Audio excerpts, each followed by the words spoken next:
ఒకడే రుద్రుడు సకలం వితడే, ఇక రెండవ వారెవరు లేరు. ఒకడే రుద్రుడు సకలం వితడే, ఇక రెండవ వారెవరు లేరు. వాగర్థావివ సంపృక్తౌ వాగర్థ ప్రతిపత్తయే, జగతః పితరౌ వందే పార్వతీ పరమేశ్వరౌ. నమో మహద్భ్యో ఋషిభ్యో గురుభ్యో నమః. ఆయన వాణిజానాం పతయే నమః, వ్యాపారులకు ప్రభుట, క్షత్రాణాం పతయే నమః అన్నీ ఎన్ని రకాల వేషాలు వేయగలడు. అందుకు ఒక చోట పెద్ద వ్యాపార వేషం వేసేవట, వెనకాల వాళ్ళు వచ్చేవట. సరిగ్గా ఆయన శివుడని వీళ్ళకి తెలియదు, కానీ ఆయనే వెనకాల గుంపంతా ప్రమథులే. వాళ్ళు అలా వచ్చేవారు. ఇలా అడుగడుగున వాళ్ళు ఎక్కడ చోటుకు తగ్గట్టు అక్కడ. ఊరిలో ఎవరు లేరనుకుంటే రాజు రూపంలో వచ్చేవాడు, అడవిలో అయితే బోయిలవాడు రూపంతో వచ్చేవారు. ఇంకో చోటకు వచ్చేటప్పటికి ఇక్కడ ఎవ్వరూ తిరుగరు అనుకుంటూ ఉంటే తపసి రాజును శిష్యతతిన్, ఒక మహా తపస్వి ఆచార్యుడు ఆయన వెనకాల శిష్యులు గుంపులు కట్టుకుని వచ్చేవారట. ఇంకో చోట వచ్చేటప్పటికల్లా పాశుపత దీక్ష తీసుకున్నట్టుగా కపాల భృద్రాజును జోగిపిండు, ఒక యోగీశ్వరుడు ఉంటాడు, భస్మధారణ ఇవన్నీ చేసుకుని కపాలం పట్టుకుని వెనకాల బోల్డంతమంది ఆయన శిష్యులైన యోగులు వచ్చేవారట. ఇంకో చోటుకు వెళ్ళేటప్పటికీ ఇక్కడ ఎవరూ లేరు అనుకుంటే పశురక్షక రాజును గొల్లవాడు, వారిని కాపాడుకోవడం ఆయన పని. నీ దగ్గరకు వద్దామనుకున్నామయ్యా అంటే రప్పించుకుంటాడు ఆయన. వచ్చేకు చూసుకుంటాను కాదు, వచ్చేటట్టు చూసుకుంటాడు. ఇది గుర్తుపెట్టుకోండి, వచ్చేటట్టు ఆయన చూసుకుంటాడు. ఇది కేవలం కాళహస్తికి చేసే యాత్రే కాదు, శివుణ్ణి లక్ష్యంగా చేసే జీవిత యాత్రకు కూడా ఇదే వర్తిస్తుంది. నిన్ను చేరడమే లక్ష్యం, ఎన్నాళ్ళు ఉంచుతావో నీ ఇష్టం అన్నవాడు చూసి జాలి పడక్కలేదు. వాడిని చూసినంత బాగా ఇంకెవరిని చూడ్డ భగవంతుడు. గుర్తుపెట్టుకోండి, తన వాడని లంకె పెట్టుకున్న వాడికి అడుగడుగునా కాపాడుకుంటూ ఉంటాడు. లేకపోతే వీళ్ళకి తెలుసా అండి, ప్రమాదం వచ్చింది రక్షించవయ్యా అని అడగడం కాదు, ప్రమాదం ఏంటో తెలియని వాళ్ళకి ప్రమాదం ఏంటో ఆయన కనిపెట్టుకుని కాపాడుకుంటున్నాడు. ఇది పట్టుకోవాల్సిన ముఖ్యమైన అంశం. మనమేదో ప్రమాదం చూసుకుని భగవంతుడా కాపాడి ప్రమాదం నుంచి అంటాం, అసలు కొన్ని మనకు ప్రమాదాలే తెలియవు, ఆయన కాపాడుతుంటాడు. మనకు ప్రమాదాలు తెలియవు కనుక ఆయన కాపాడినవైనా తెలియదు. కొంతమందికి యాక్సిడెంట్ దగ్గరగా వచ్చి తప్పిపోతుంది, భగవంతుడు కాపాడేయండి అంటాడు. అసలు యాక్సిడెంట్ అవ్వకుండా వాడు ఇంటికి వస్తాడు, కానీ వాడికి భగవంతుడు కాపాడేయండి అనిపించదు. ఎందువల్ల? అందుకే అప్పుడప్పుడు ప్రమాదాలు వచ్చి తప్పితేనే భగవంతుడు రక్షించాడని తెలుస్తుంది. అసలు రాకుండా పోయే అనుకోండి ఆయన రక్షించాడని తెలియదు. అవునా లేదా? అందుకే చాలామంది ఉన్నాడా అంటే ఎవడు కాపాడుకొస్తున్నాడు అయ్యా ఇక్కడ. ఇది గ్రహించగలిగితే ఎంత అద్భుతమైన మాట చూడండి. అందుకే ఎప్పుడూ కూడా భక్తుడికి భయం ఉండదండి. ఇది బాగా భయపడితే భక్తుడు కాడండి. భయం ఉంది అంటే భక్తుడు కాట, భక్తుడికి భయం ఉండదట. అందుకే భక్తిలో మొట్టమొదటి క్వాలిఫికేషన్ ఏంటంటే అభయం సత్వ సంశుద్ధి అని దైవీ గుణాల లిస్టు చెప్తూ భగవద్గీతలో దైవాసుర సంపత్ విభాగ యోగంలో ప్రారంభవచన అభయం సత్వ సంశుద్ధి. నారదుడు కూడా ప్రహ్లాదుడి గురించి చెప్పేటప్పుడు మొట్టమొదటి పదం ఏం వాడాడో తెలుసా? ఈయన గొప్ప భక్తుడండి అనలేదు, నిర్భీకుండు ప్రశస్త భాగవతుడు నిర్వైరి. ఇది ప్రారంభం. నిర్భీకుడు, వీడికి భయం లేదండి, చాలా ధైర్యంగా ఉంటాడు. అయితే భక్తుడు ఏదో దీనావస్థలో ఉన్నాడు మనం అనుకుంటాం, వాడుకున్న ధైర్యం మనకు లేదు. మనది పనికిమాలిన బింకం బయటకు చూపిస్తాం, కానీ అసలు ధీరుడు భక్తుడేనండి. కశ్చిత్ ధీర ప్రత్యేగాత్మానమేక్షత్, ధీరుడు మాత్రమే తెలుసుకుంటాడు, తెలుసుకున్నవాడు ధీరుడై ఉంటాడు. అందుకు ధీరత్వం ఆ విధంగా ఉంటుంది. అందుకే రాముని వారము మాకేమి విచారము అన్నాడు ఎవరు? రామదాసు. మన దృష్టిలో ఆయన బాధపడ్డాడు, ఆయన దృష్టిలో ఆయన చాలా ధైర్యంగా ఉన్నాడు. ఆయన ఎంత చక్కటి మాట అండి.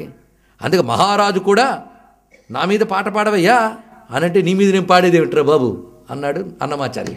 ఎంత ధైర్యం ఉండాలండి. మనకు పక్కనున్న ఎమ్మెల్యే ఎర్రగా చూస్తేనే రేపు భవిష్యత్తు ఏమిటో అని భయపడతాం. ఆయన ఏకంగా పాలించే రాజుతోనే నీ మీద పాడేది ఏమిటి అయ్యా? పైగా పుట్టుభోగులము మేము భువి హరిదాసులము నట్టనడిమి దొరలు నాకు ఇయ్యవలెనా ఏమన్నాడండి? నాకు నువ్విస్తావురా, నేను ఎవరు? విష్ణువారు, విష్ణువుడు లక్ష్మీపతి, మేము పుట్టుకుతోని భోగులం పో అన్నాడు. ఇక్కడ లక్ష్మీపతి దాసులకి నువ్విచ్చేదేమిట్రా? నట్టనడిమి దొర. ఇవాళ పుట్టో రేపు పోతావు, పట్టుమని పదవీ కాలం ఎంత? పురుగులు వస్తాయి సాయంత్రం పూట, తెల్లారికి పోతాయి. అలాంటిది నీ పదవీ కాలం కూడా పో. ఎలా గట్టిగా అన్నాడండి.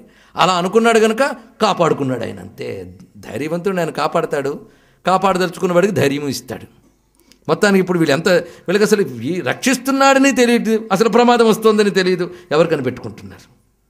కేర్. ఆయన అంత జాగ్రత్తగా చూసుకుంటున్నట్ట.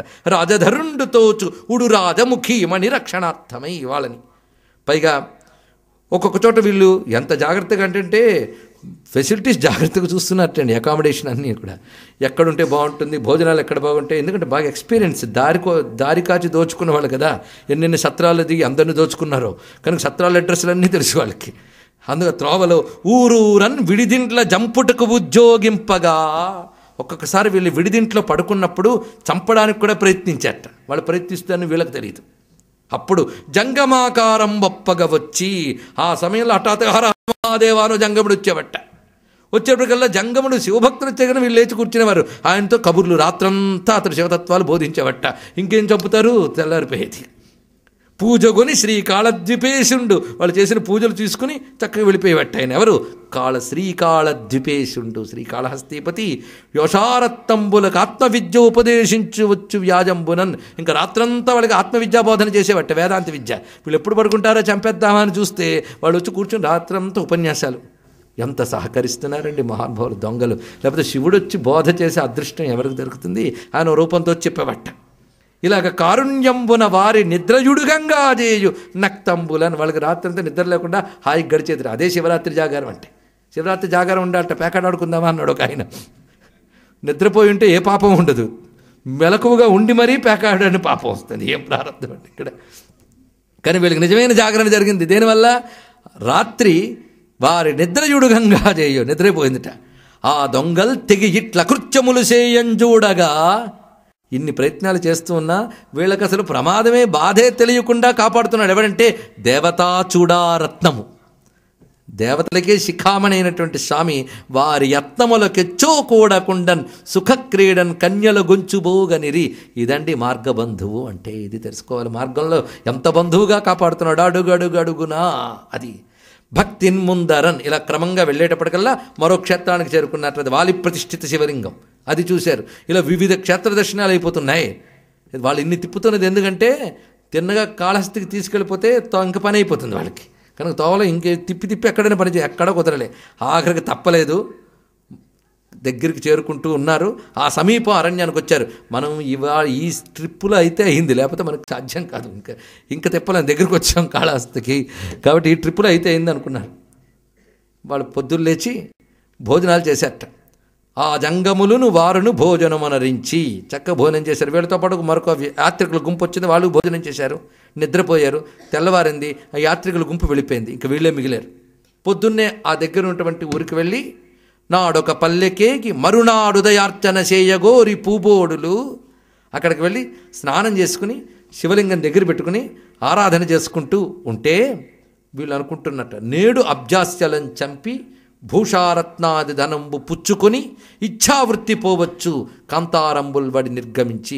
ఇవాళ మాత్రం వీళ్ళు పూజ చేస్తున్న సమయంలోనే చంపేద్దాం, ఇప్పుడు ఎవ్వరూ ఇక్కడ లేరు, చంపేసి ఇక్కడ ఉన్నటువంటి మూటలన్నీ పట్టుకుని వెళ్ళిపోదాం అని వీళ్ళు ఎప్పుడు అనుకుని ఇంకా సిద్ధపడగానే వాళ్ళు కత్తులు చక్కగా సిద్ధపెట్టుకుని వెనక నుంచి వస్తున్నట్టండి. అప్పుడు ఒక ఆమె చూసిందిట వీళ్ళని. వీళ్ళ కత్తి పట్టుకు రావడం, ఆ కళ్ళల్లో క్రౌర్యం చూసి హఠాత్తుగా పూజకు అమర్చుతున్నామే పక్కనున్నామెతో చెప్తోంది, ఆ పాపాత్ములు అరిష్ట సాధ్వసముసేయన్. చంపేద్దామని ప్రయత్నం చేస్తుంటే చెల్లియల్ మెల్లనే అప్పా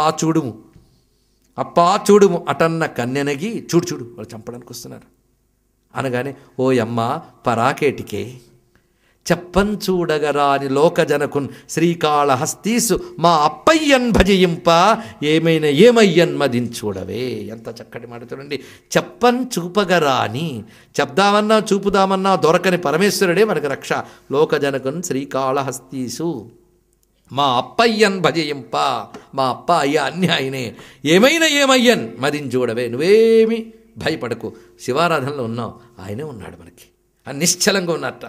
నాబుడు తదేక నిష్ఠాపావన భావన సమాధి పరవశలగుచున్ సేవింప.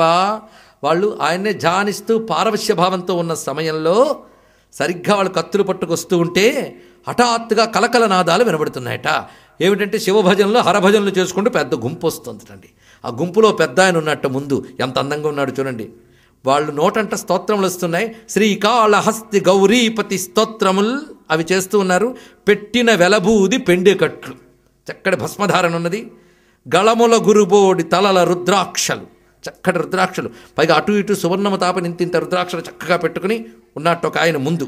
గండ చలత్తామ్ర కుండలములు, మంచి కుండలములు కూడా ప్రకాశిస్తూ ఉన్నాయి. పైగా వస్త్రములు కూడా అద్భుతం కట్టున్నాడు. అందరూ చక్కటి వస్త్రాలు కట్టారు, కానీ వాళ్ళందరికీ నాయకుడు అని చెప్పుకోవడం కోసం ప్రత్యేకమైన వేషంట. అది ధాతురాంగాంగ వస్త్రములు గోచులు ఎడమ ముంజేతులు ఎనగు సజ్జలు. చక్కటి వస్త్రములు వేసుకుని మంచి సంచులు వేలాడుతున్నాయి వాళ్ళ దగ్గర. పైగా నడకలు చకచకా వేసుకుని వస్తున్నట్ట. ఎవరయ్యా వస్తున్నాడంటే ప్రమథులతోడ శ్రీ కాళహస్తిపతి శివుడు సనుదెంచే ఆయన వస్తున్నట్ట. చూడ్డానికి మాత్రం ముందున్నాడు, పెద్ద జంగముళ్ళా ఉన్నాడు, వెనకాలందరూ ఆయన భక్తుల వలె ఉన్నారు. ద్రవిళ జంగమ వేషములు అవధరించి వీళ్ళందరూ రాగానే ఆ కలకలమున చిత్తం బాకులతన్ పొంద. ఇంతవరకు వాళ్ళు ఆ వచ్చినప్పుడు పక్కకు తొలగిపోయి వెళ్ళిన తర్వాత మళ్ళీ ఫాలో అయ్యారు, కానీ ఇప్పుడు ఇంక కాళహస్తికి దగ్గరకు వచ్చేసాం కనుక ఈ సమయంలో మాత్రం దొంగలు పారిపోయేట. ఎందుకు పారిపోయారు? వాళ్ళకి బుద్ధి పుట్టిందంటే వచ్చినవాడు పట్టించుకున్నాడేమో, ఇక్కడ దాకా మీరు తోడుగా వచ్చారు ఎస్కార్ట్గా, ఇంక మీరు వెళ్ళిపోండి అనిపించుకున్నాడేమో. అప్పుడు వాళ్ళు మాత్రం దొంగల అడవుల పాలై కాకుల తెరగున జని రేకాకులగుచు ఒకరినొకరు కానక భీతిన్. దొంగలిద్దరు పారిపోయేట. ఆ పారిపోవడం ఒకడు కూడా కనబడకుండా పారిపోయేట భయపడి. అలా వాళ్ళు వెళ్ళిపోయారు. అప్పుడు వీళ్ళు ఉభయులు అమ్మయ్య వచ్చారని, ఎందుకంటే వీళ్ళు పసిగట్టారన్న విషయం వాళ్ళకి తెలిసిపోయింది కనుక మళ్ళీ ఫాలో అవ్వలేరు, వెళ్ళిపోయారు వాళ్ళు. పైకి ఇప్పటి వరకు వాళ్ళు పసిగట్టనివ్వకుండా కాపాడుకున్నాడు పరమాత్మ, లేకపోతే తోవంతా దగ్గరుండి తీసుకురావాలి ఈయన. ఆ పని వాళ్ళు చేశారు ఇక్కడ. మొత్తానికి ఇప్పుడు వాళ్ళు ఒక్కసారి తిరిగి చూసేటప్పటికల్లా స్వామి కనబడ్డాడు. కనబడిన వెంటనే చెప్పానా ఎలాగోలా కాపాడుతాడని, చూసావా ఇప్పుడే కనబడింది కదా అని వాళ్ళకి నమస్కారం చేశారు. మహాశివభక్తులు వీళ్ళు ఏం తేజస్సుతో ఉన్నారు అని వీళ్ళు చక్కగా ఆ తెచ్చిన ఫలహారాలన్నీ ఆయనకు అప్పజింపి ఆ అయ్యన్ గొని మృక్కి ధన్యలగు కన్యల్ తమ్ము నమ్మించి అమ్మాయాజంగములిచ్చదెచ్చుటయు. మీరు వచ్చారు కానీ బతికేం కానీ, లేకపోతే మేము ఉండేవాళ్ళం కాం. వాళ్ళకి ఏం బుద్ధి పుట్టిందో. ఇప్పటివరకు బాగానే ఉన్నారు ఆయన అని మీరు అనుకుంటున్నారని మనసులో అనుకున్నాడు ఆయన. ఇప్పటివరకు బాగానే ఉన్నారు, కానీ ఇప్పుడు వాళ్ళకి బుద్ధి పుట్టింది. మమ్మల్ని చంపి మా దగ్గర ఉన్నవన్నీ తీసుకోవాలని వాళ్ళు ప్రయత్నించారు, మీరు దయ కలిగి ఇక్కడికి వచ్చారు అంటే ఆయన అంటున్నట్టు పెద్ద ఆయన, మా యమ్మలారా కరుణాతోయనిధిన్ కాళహస్తి తుహినాంశు ధరుణ్ శ్రేయోనిధి ఆరాధన సేయంగొనిపోయేదము ప్రచింతయుడుగడి. మీరు ఎక్కడికి వెళ్ళాలనుకుంటున్నారు? కాళహస్తికా?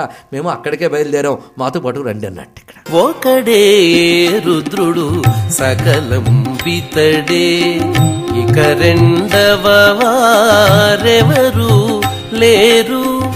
ఒకడే రుద్రుడు సకలం వితడే, ఇక రెండవ వారెవరు లేరు.